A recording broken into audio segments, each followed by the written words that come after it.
you like to know how you can take 26 weeks off per year and make the same money and maybe even more? I'll guarantee you that what you're about to hear, the way that you can take 26 weeks off per year, is possible. It's just logistically the way you schedule your calendar. This could change the way you practice dentistry. So I am Dr. Tom Orent. I'll be your host for the next however long this takes, probably 10 or 15 minutes to explain how to do it. Drinking my tea from time to time. I do have a problem with my voice over the years, and so appreciate your putting up with the tea.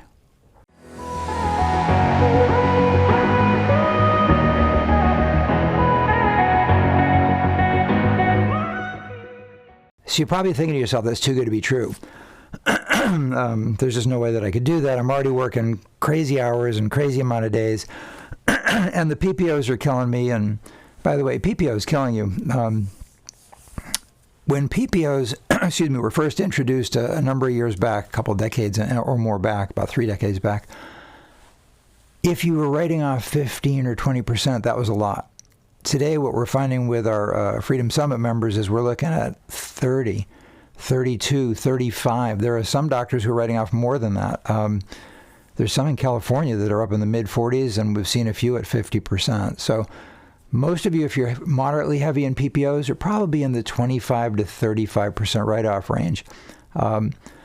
How is what we're going to share today going to help you with that? Well, believe it or not, by taking 26 weeks off a year, the schedule I'm about to show you will actually be better for your patients.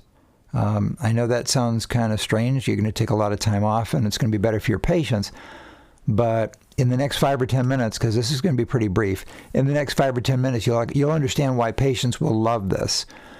I did this for years, and my staff loved it too because it gave them a lot of flexibility in their lives to get stuff done that otherwise is really difficult to get done. All right, so the benefits to the patients I'll jump into in just a minute. So the scheduling secret, and this really is a secret because there's almost nobody doing it. Nobody talks about this at all. Scheduling secret I'm about to reveal will be crystal clear. At the end, I'm going to tell you how you can get for free a graphic representation of it, because I'm going to talk you through it, but once you have that in your hand, the graphic representation, it'll be crystal clear. So you should listen. The graphic representation alone isn't enough. You want to hear the explanation, but then I'll let you know how you can, and you can do it at the end of this talk, which will be pretty short. I'll show you how you can get that. So most dental offices are working banker's hours. Well, what are banker's hours? Well, banker's hours are kind of 9 to 5-ish, Monday through Friday. That really hurts your practice. So if you're trying to get out of PPOs, if you're trying to even just reduce the PPOs, because a lot of docs don't feel that they could get out of PPOs, which you may or may not be able to, but pretty much every practice, no matter where you are, demographically, socioeconomic, location, it doesn't matter what state you're in, everywhere in the country, people are reducing their dependence on PPOs. Now, it's only a minority who are doing it because the others either just haven't taken the time to learn how, or maybe they just don't believe that they can, but you can. And this is one of the things that will help you to do that by having more patient-friendly hours. So if you're working 9 to 5, Monday through Thursday, Monday through Friday, you're already hurting your practice. So you've got new patients who are calling right now, and they're not getting in. They're saying, can I have an appointment? I work at 9 o'clock every day. Can I come in before work? I can't take any time off from work. If you're only working from 9, you've lost all of those patients. Other patients are saying, I gotta come in after I have 2 little kids, and my husband watches them, or my wife watches them, and then I could come in after dinner. We have dinner, 5 o'clock with the kids. I could come in, 6 or after. You just lost that patient. There's a lot of patients who will only come in on a Saturday. So again, 9 to 5, Monday through Friday. The first writer downer here is you need to have more patient-friendly hours. You just do. Now, caveat. If you're making as much money as you need or want, and there are doctors who are doing that. Let's say you're making whatever number, $500,000 a year, and you're only working 9 to 5, and you're only working 4 days a week, then don't change anything. But for most of the docs out there, that's not the case. All right, what else? what else about the hours and the days and how we can do that? It isn't even just new patients either. I want to go further than new patients. This is really important. You may never hear it. They may not tell you, or maybe they're telling your staff and maybe your team members aren't telling you. There are patients in your existing patient base, not even just new patient problems. You don't only reduce your growth with new patient acquisition, but you also reduce your scheduled care. You're recommending care this afternoon, tomorrow, the next day, and the patients are saying yes or no, and some of them are saying no because they can't do it at a time that's friendly to them. So, maybe they came in for the checkup or the re-exam or their cleaning, but they just can't come back in at a time that you're available. So you'll find that these patient-friendly hours, early mornings, late evening, weekends, will radically change your ability to profit in your practice and serve your patients, bring in more new patients, bring back existing patients, and get a higher case acceptance. It's funny, in all the courses on case acceptance, usually we're talking about verbal skills and diagnosis and different ways of understanding psychology and why patients do say yes. There's a lot to that. But one of the simplest things to do to increase your case acceptance is just be available at hours that you're not currently. All right. So the scheduling secret that I'm about to reveal, and here we go, I call it the flip-flop schedule. So if you're writing anything down, call it the flip-flop schedule. It allows you to offer earlier appointments, later appointments, Saturday appointments, Friday, basically 6 days a week, morning to late evening. All right, so I'm going to cross my arm. You can't see my arms here. I'll stand up. I'm going to cross my arms and fold them and say, Tom, you're nuts. You just said you're going to take 26 weeks off a year, and now you're saying I'm working 6 days a week? Doesn't make any sense. Doesn't make any sense. So how does that work? Well, here's how it works. You're available 6 days a week. So if you were to, again, the graphic representation, I wish I could do a screen share, but unfortunately, the way that the live is set up, I can only do one or the other. And so the graphic representation that I'll make available to you in a few moments, that will, you'll just see it. It'll make perfect sense how this works. But I'll describe it, and hopefully you'll get it from that as well. You're going to be creating, and write this down, you're going to create 2 different weekly schedules.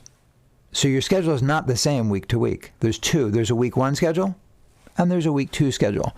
Currently, in 99.9% of dental practices, there's just a schedule. So whatever your schedule is this week, it's the same next week, it's the same the week after. The only time it varies is if you go on vacation, go to continuing education, whatever. But write down, you're going to create a week 1 schedule and a week 2 schedule. All right. So let me ask you guys a question, and type it into the comments. Type it into the comments. I'm curious to see if anybody gets this. What are the 2 least productive hours in dentistry? When are they? During a normal dental day, what are the 2 least productive hours? See if anybody types this in. So far, no takers. Give you another moment or two to see if you can do that. Give it a guess. Be bold. Okay, tell you what. Dr. Howie Matt for the win. So good job, Dr. You got in just before the deadline. I was that close. Howie's one of our Freedom Summit members, and Howie is a good example of, he's in New York. It's a pretty dog-eat-dog area. It's a lot of competition, and he's a good example of you can be 100% fee-for-service and thrive. So good for you, Howie. So Howie wrote right after lunch.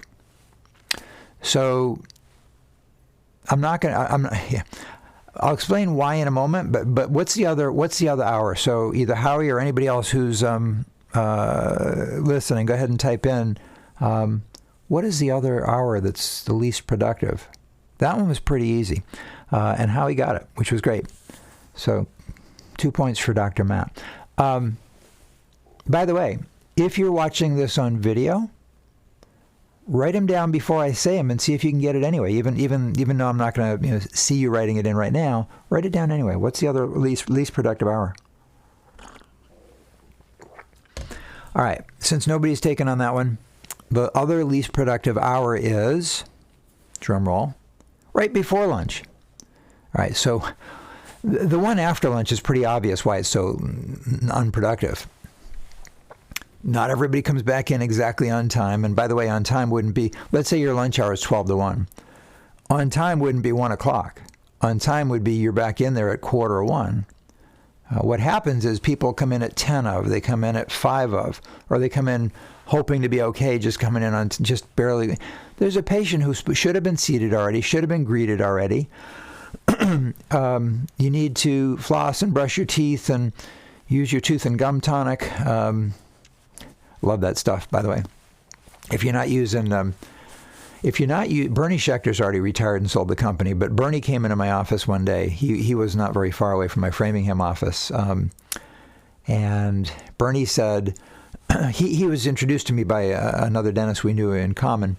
And Bernie said, so, David introduced us and I have this stuff. And at that time, he was making it in his dental office. I mean, it became a big company, dental herb company. Tooth and gum tonic.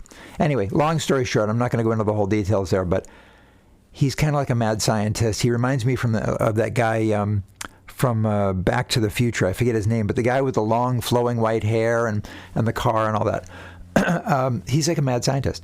And he invented dental herb company Tooth and Gum Tonic and built the company big. I've used that every day since I met him, so I've used that for the last 30 years or more. And it will reduce bleeding. It'll reduce pocketing. It's not an end all. You still have to do all the other perio stuff that you need to do. But anyway, I'm veering off topic for a moment there. But this is good, and even if it's not for your patients, this is good for you guys. Maybe I'll talk about that more some other time. All right. So after lunch is pretty obvious. Plus, you've just eaten, so you just ate a big meal. The reason that the time before lunch is one of the least productive hours is because everybody is trying to focus on getting out on time for lunch. So instead of just doing whatever you can for that patient and staying focused on, people are thinking, okay, they're watching their watch, they're figuring out where are we going to go, or we're going to grab, we're going to call in, what to call out, everybody's focused on lunch. So those are 2 hours that I eliminated from my practice. So write down, if this is a writer downer, write down straight 6. 6, just the numeral 6. So write down straight 6. So what's a straight 6? The straight 6 would be where you don't schedule lunch off. If somebody no-shows, you take it then. If somebody comes in late, you take it then. You got to have something, in the refrigerator, in the staff kitchen, the team kitchen. So now, you do want to check with your state law. Some states' HR law does not allow you to do that. So check with your HR attorney. Is it okay for us to tell our team that they can eat, whenever they can and grab whatever they can when they can?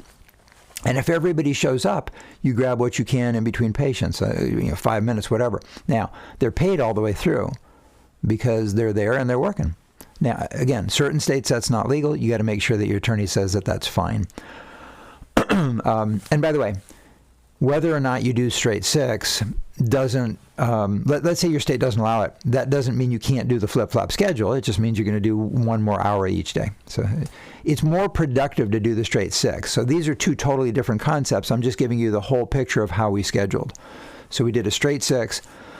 I cut from 4 days a week to 3 days a week when I switched to the straight 6. Truth be told, sometimes I would do straight 7. But anyway, between the straight 6 and the straight 7, and in 3 days, I was more productive than I was in 4. And we grew our profitability. We grew our production. I had an associate in Framingham. I had 3 GPs in Worcester. It was just more productive for the reasons I've just described. Okay. So remember I said there's a week 1 and a week 2 schedule. You're taking 7 straight days off every other week. I'll show you how you do it. You're taking 7 straight days off every other week, and that's how you get 26 weeks off a year. All right, so this was first, to give credit where credit is due, this was first shared with me by Alan Thornburg.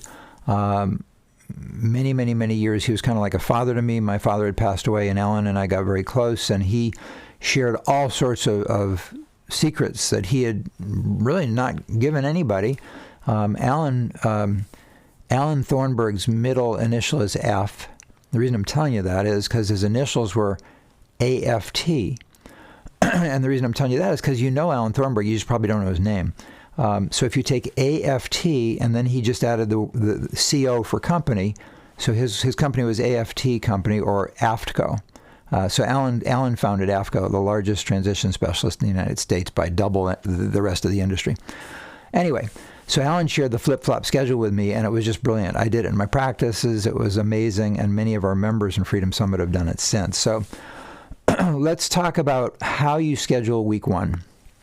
Write this down. Week one, Monday, Tuesday, Wednesday. Very simple. Week two, then you're going to take off Thursday, Friday, Saturday, and Sunday.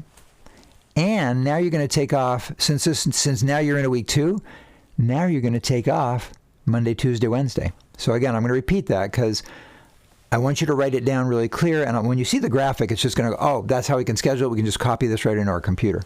So week one, Monday, Tuesday, Wednesday. Then you're going to be off Thursday, Friday, Saturday, Sunday. And then you're going to take Monday, Tuesday, Wednesday off next week.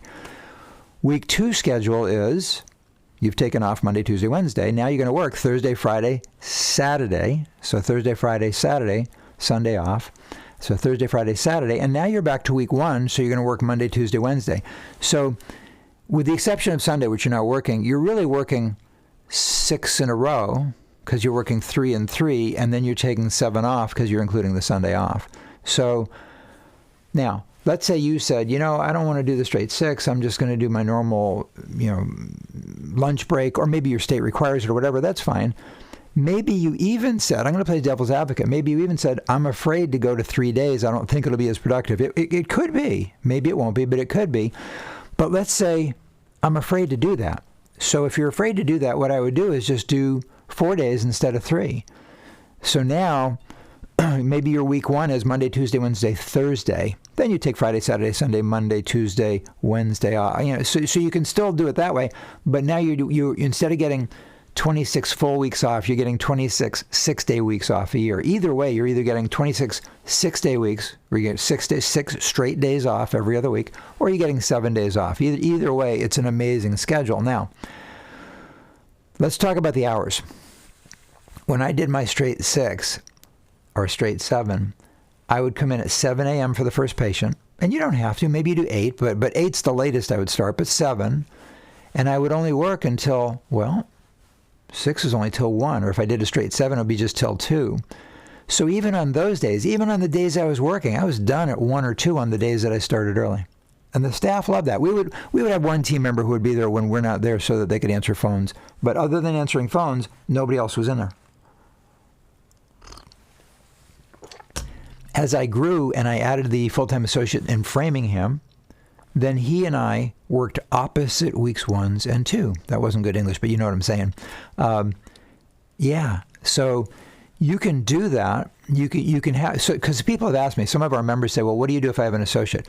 It's the same thing. It's just that while I'm working week 1, he or she is working week 2, which means that you're never seeing each other. Now, if you want to work 4 days each, then there's 1 day of overlap. It's a brilliant way to run your schedule with 2 doctors in the office. It's actually the best way to run your schedule with 2 doctors or 1 doctor. All right, so I said that my team and I got the afternoon off, either at 1 or 2 in the afternoon. You got the rest of the day. And my team loved that because they can go do things, they can go to City Hall, the bank, all the different things that they'd like to be able to do that they can't do during a normal, 9 to 5 week. They got to do anything they needed to do. Plus, they had more days off. And some of them would come in other days if they wanted more hours. We could have them doing some work, but you can work that out. That's just minor logistics. Overall, you got to get the concept is amazing. Now, what we didn't talk about was late evening hours, and they don't have to be super late. But typically, we'd start on some days at 2 o'clock in the afternoon. Well, a straight 6 would have us done at 8. It's not super late, straight 7, and have you done at 9. So you could be done at 8 or 9, but now you've got patient hours from 5 to 8 or 5 to 9, whatever your choice. But you don't show up there until, heck, you could come in at 1 and you could do till 7. You could do 2 until 8 or 9. The point is you're getting the whole morning off. So in addition to getting 26 weeks of 6 or 7 days in a row off every year, you're also getting half days off. It's just the best way to practice. Now, why is that better for your patients? In the very beginning, I said I was going to cover near the end why this benefits your patients. Real simple. It benefits your patients because right now you're only available 4 days a week, 5 days a week, most offices 4. Now you're available 6 days a week, just not every week. In other words, it flip-flops back and forth. Now, really important, you train your team members never to say, let's say Mrs. Jones says, can I come in next Monday? You got anything in the afternoon next Monday? You would never have the team member say, oh, he takes or she takes, every other Monday off. Well, they already think we're too rich and have too much time off and don't work very hard, and none of that is true. Although the rich part, I hope you're building wealth for yourselves and your family. You deserve it. You're working hard. You're doing a great service for the patients. But the patients think otherwise as far as, oh, that's too much time off. Why do they get to do that? So here's the verbal skill. It's very simple. If Mrs. Jones says, does he have or does she have next Wednesday, instead of saying, oh, he's not here every other Wednesday, you would say, I don't have anything that day. Let me see. Wednesdays are good for you? Yeah, I need a Wednesday. Great. Let me see when the first Wednesday I have available. Oh, the following week I have in the morning at 8, I have in the afternoon at 2, which would be better for you. Real simple verbal skill. I mentioned earlier the graphic. So if you'd like the graphic layout of exactly how to get see the flip-flop 26 weeks off schedule, type into the comments, and you can type this now if you're live, or if you are watching this on video, you can type it into the comments under the video. Excuse me, under the video. If you're watching this on YouTube, then you need to go into the Facebook group, which is PPO Exit, and then type it under the video for the 26 weeks off. So what you want to type in is exactly this phrase. Just type in 26 weeks. 26 weeks. So if you type into the comment 26 weeks now or when you're watching the video, I will make sure that either I or my team gets you the graphic representation courtesy of Planet Gems here and PPO Exit. Earlier, I talked about reducing PPO dependence. If you'd like to cut your dependence on PPOs by a quarter or a third or more in the next 12 months or so, and increase your collections by, not production, but your collections by 200,000, 300,000 or more, and get more of your best dentistry accepted by your patients, and get off the hamster wheel and start reducing your PPOs, my team and I have set aside some time in the next few days to speak with you about how we might be able to help you do that. And these calls are for general dentists. We can help general dentists. You got to be the owner of your practice. Excuse me. And if you're the general dentist and the owner of your practice and you'd like to schedule a complimentary breakthrough strategy session, breakthrough call, you can use the link below the video. I'll put in a link when this is up on the video, or you can just go to PPO Exit. PPO, that's PPOEXIT, PPOExit.com, and schedule your call.